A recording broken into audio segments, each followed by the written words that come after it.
Hey everyone, how you guys doing? Tammy Davis here, and if you've just now joining me and never have seen me before, welcome to my channel. A little explanation. I had some skin cancer removed, last of the skin cancer removed, and it was just had grown so much in the last few months that they took a big old chunk out of my head, and I actually personally like it the way they sutured it up, because she followed the lines in my forehead, so that's really very cool. I'm currently in temporary housing, so to speak. A friend of mine, I just recently moved back to New Mexico, and some friends actually are allowing me to stay out on their land while I wait for my house to be ready. So yeah, here we are, and that doesn't make any less important for me to stay on here and to stay up on things and share current thoughts and bits of information. So I was asked a question today, and I get asked this a lot. So if you've been with me for a while, thank you, and you're familiar with the fact that I often say things that don't necessarily align with the current teachings, if you will. And look, I get it. When we don't ever want to feel like we've been misinformed by the companies that we work with or rely on. So I understand the challenge it is to switch from gears from that. So I don't mean to cause any stress, for lack of a better term. And yet there is a different way to look at the oils. And that is in a more proactive, holistic sense. Now look, holistic in my world is working with the entire system. It's not just relying on a natural remedy to support the whole system. And oftentimes what I see happening is we're using natural remedies along the same lines that we use medications, which is for the immediate relief of a symptom, without regard for the side effects. Historically, I refer to these as long-term effects, and I am here to actually rein that in a little bit and offer a different explanation. So we have short-term relief of symptoms, right? That's the short-term effects, and that's what we tend to go for. And then there's side effects, and then there's long-term effects. Okay, that's how I want to qualify the oils, which will make more sense here in a minute when I refer to them as being holistic, because we're looking at how they're going to benefit the whole body, and we want to take the whole body into consideration when we are applying the thoughts to which oils we want to use and how we want to blend them. So that said, I was currently asked today about lavender and the use of lavender. Somebody that represents a company is a doctor and frequently recommends oils to her patients.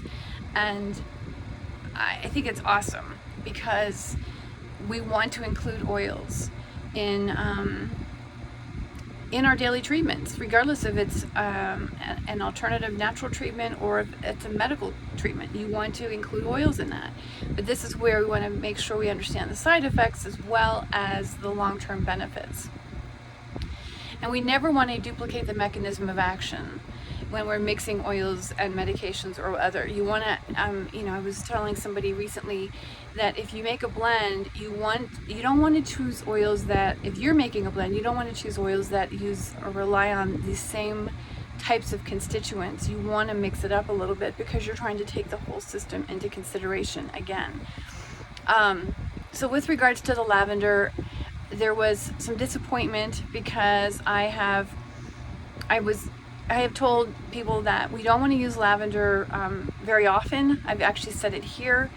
I don't recommend it at all if you're prone to seizures, or if you or your child has autism. Yes, the immediate relief is calming, right? It's calming and soothing. We can see the benefit to that for most people. Most people have an adverse reaction. Some people have an adverse reaction right away. I know some people who get headaches, they just can't stand the smell, and so forth. So, but for the bulk of us, lavender has a tendency to be very calming, and so it's one of the go-tos because it's highly talked about, it's highly recommended, and let's face it, it is a prominent aroma in body care and personal care products. So that said, let me just say this. There's 10 different types of lavender. There's 10 varieties, each one with their own type of chemistry. Some of the chemistries are a little more similar than others. Other ones vary greatly. The challenge with that lavender is it's more expensive to produce than rose, which makes it a very expensive oil on the shelf if you're buying true lavender. Therefore, to keep it cost effective and affordable, producers frequently spray fields with esters, and these esters are it's to enhance the aroma. So there's a couple of things with lavender. You can get an adulterated. It's one of the most heavily adulterated oils on the market, and like I said, they will be sprayed with esters to keep it cost effective and affordable because they know we rely on, they know. Let me say it this way, not necessarily cost effective and affordable. That goes along the lines of the next segment. When it comes to the production of true lavender and the use of esters, that would come along the lines of people looking for the scent. We buy oils based on the way it smells, and I've actually talked about this previously, that every yield is going to be a little bit different. It's going to have a slightly different scent to it, just because the growing season, the growing conditions, and so forth, we're different from batch to batch. So this is why it's important to know what's in your batch. A chromatograph will not provide you with the information that you need to determine whether or not the oil or the field was sprayed with esters. You have to get a spectrograph for that. So there's additional testing that has to take place, or you have to get your hands on. So that said, if an oil or a plant is sprayed with esters, it's generally to maintain the aroma, because the market understands, producers, manufacturers, if you will, understand that we buy based, it's called priming. They know that we buy based on our senses. And if it smells like lavender, we're going to buy it. If it's a yield that comes out and it doesn't smell as good as the last yield, they're going to spray it. So therefore, you now have an adulterated oil, and now there's no telling what's in there's no telling what chemicals you have actually in there. It could be sprayed with a natural ester. It could be sprayed with a synthetic ester. There's no telling what's in there. On to the next lot, which is, like I said, there's 10 varieties. So oftentimes producers will opt for the lesser expensive plants to bottle and sell as lavender. It's pretty much comes under the same botanical name. It's just a variety. And oftentimes those varieties are high in ketones, such as camphor. Yes, there's a lot of health benefits that are promoted with regards to camphor, but camphor is a neurotoxin. And if you're prone to seizures with autism or epilepsy, lavender is the last thing you want to use, because anything with camphor, truthfully, but you got to know what's in your oil. So the idea of lavender being the go-to oil for calming your child or calming your own nerves or sleeping, it's not recommended, especially if you're taking a sleep medication. Again, it depends on which one you have. If it's high in linalool or linalool acetate, now you have contraindications with sleep medications. So you got to know what's in your oil. You got to know what's in that bottle. And sometimes the botanical name is not going to be the giveaway. You got to get your hands on the test. And if the people that you are working with cannot provide you with that information on that particular batch, then your options are to find somebody who is willing to be transparent with what they're selling you. So that said, lavender again, so besides that, so those are your immediate relief and your potential long-term effects. Okay, long-term benefits to lavender really. If it's a true lavender, if it's the actual authentic lavender, the long-term benefits, well, you're just not going to need it all the time, because the body's going to find its way into stabilization. That's just the way it goes. But you don't want to just use a single note either. You want to, there's a synergy to a blend. So even though there's a synergy to the constituents within an oil, it's magnified when you combine it with other oils for a more holistic benefit long term. Now, that said, the other issue around lavender, because the other question I was asked is what constituent makes it a problem? Okay, like I said, with regards to the ketones and the camphors, that makes it a problem, especially if we're using lavender or that kind of lavender on a daily basis. The one thing, we have this mindset that says that if it's good, if it's working, we'll just stick with it. Not with the types of chemicals that are in your oils. You need to mix them up because the body is constantly changing. I was telling somebody else this morning that this is the issue. I love science, you guys. I love science. But we've taken it over the edge to the point where we're trying to predict how things will go. And so we've become accustomed to the fact that, well, this is good for you, so just use it. But we're not taking into account that, number one, we're almost 8 billion different epigenomes. Number two, we are all emotional beings. So therefore, there's that's a variable within our epigenome that cannot be accounted for in a lab. So the idea is to use something for 4 to 6 weeks at the most, or change it up on a regular basis every couple of days. But you just don't want to stick with something on a long-term basis like I said, because of that. And the other thing with the synergy of the constituents within lavender, again, it's the authentic lavender. It's been determined that it acts like estrogen in the body. This is something that people don't want to hear. Although, again, we recognize the fact that it's calming and soothing. The estrogenic effects means that it activates estrogen is a stress hormone. It's not just a reproductive hormone. It's a primary stress hormone. It's a primary signaling molecule that activates the autonomic nervous system and the immune system. High levels of estrogen in the body are indicated in many cancers as well as autoimmune disorders. So long-term effects of lavender, chronic use of lavender, you're setting yourself up for a disaster. Occasional use, good. It's okay, occasional use, if you're aware of what you got. And if you're getting an immediate relief from it today and tomorrow, awesome. Just please move on to something else. For the sake of, like I said, the estrogenic effects, because if you don't really know what's in that bottle, there's the potential for estrogenic effects, there's the potential for neurotoxicity. That's massive. So these are the things that we want to take into consideration. I spoke about lavender today because it is like I said, it is one of the most popular aromas on the market. We are being marketed to based on our nose and based on our desire to feel good.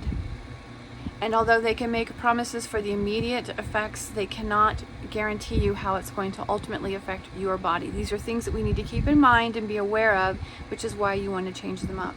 But you never want to use anything long term. You just really don't. Then there is the concept of using a pre-made blend. I mean, even this is the reason why I have Aromagenomics, is to teach you how to actually make blends for yourself, so that you can begin to make your own personal care products, or just use unscented bases and making your own personal and using oils based on your system's needs, as opposed to buying all of these pre-scented personal care products. I mean, that is one basis for Aromagenomics right there. Makes a world of difference on your daily lives. And then there is the idea of the pre-made blends. I've talked about this, and I know I've pissed some people off, which was not my intention. But pre-made blends are based on, again, the scientific idea that if it's good for you, stick with it. There's benefit to it. We can show you that these are the properties within these oils. But you guys, so many oils, again, have long-term effects. They act specifically on different hormones or neurotransmitters in the body. Not to mention the fact that a number of constituents bind to serum albumin, which inhibit the body's ability to detox other chemicals. So switching it up, if you take medications, there's certain ways you want to integrate these. So this is very important. So a pre-made blend, if you like the aroma of it, use it maybe once a week. Okay, it's not a problem. You know, these people are making these things for you. You like it, enjoy it. Okay, but just don't make it a part of your daily practice. Make it, you know, consider making up your own blends, you know, purchasing single note oils and creating your own blends so that you can begin to assist your system now and tomorrow. Because the whole idea is to think about how this is going to impact your health down the line. And the more comfortable you become with oils, the easier this actually gets. Aromagenomics, if you don't mind me saying so, it's there's a cost to join. But once you're in there, it's lifelong. If you pay the one-time fee, then you're in there for life. If you decide on a payment plan, once you've completed your payment plan, you're in there for life. As information arises, as I continue to do my investigation, as I get involved with different health issues, whether they be mine or somebody else's, if you want to know what my thoughts are on the health conditions that I've developed, it's all a result of it was the next step I needed to go through to actually fully understand what the heck the body's going through to lead to, because again, if you're new to me, let me just tell you straight up. December of last year, I was diagnosed with breast cancer, skin cancer, and arthritis. So I dug deep. I went and I dug deep and I discovered the initial chemical reactions that are occurring that trigger all of these health issues. And if we can get to that level of healthcare for ourselves, then we've made strides in being able to overcome anything. Let me just tell you straight up. December of last year, I had to go through surgery for the breast cancer. The surgeon asked me, she put me on hydrocodone and I think IB-800. I told her I was really leery about the hydrocodone because I do get itchy. I get hives from codeine and I get itchy with the hydrocodone. Well, fast forward to last week when I had to have surgery on my foot to repair the damage that was done to my right toe knuckle. I said the same thing, and the surgeon's like, well, you know, just do what you can and just, you know, take it easy. This is a common histamine reaction. If you need to, just take Benadryl. That's what I was told. That way you know, relieve the histamine reaction. Well, here's the thing. Here's the really, really cool thing. From my studies in December, and my understanding of what I needed to change in my own personal care. This is the reason why I backed off of Aromagenomics for a while and why I'm back in it again, because my own personal care needed to come first, and through that learning, I share it with you. But through the evolution of my healthcare, personal care, I have actually been able to quell that histamine reaction, which is super exciting because histamine is a culprit in every degenerative disease or illness or condition that we have. Okay, and the good news is on bone pain, surgical bone pain, hydrocodone is warranted. I can't get away with just taking a Tylenol or just rubbing a little oil on there, and my foot is bandaged and it looks like I have a Frankenstein toe. Anyway, the point is that I can take the hydrocodone and I don't get itchy, y'all. I don't get itchy. And he asked me about that yesterday when I saw him for post-op.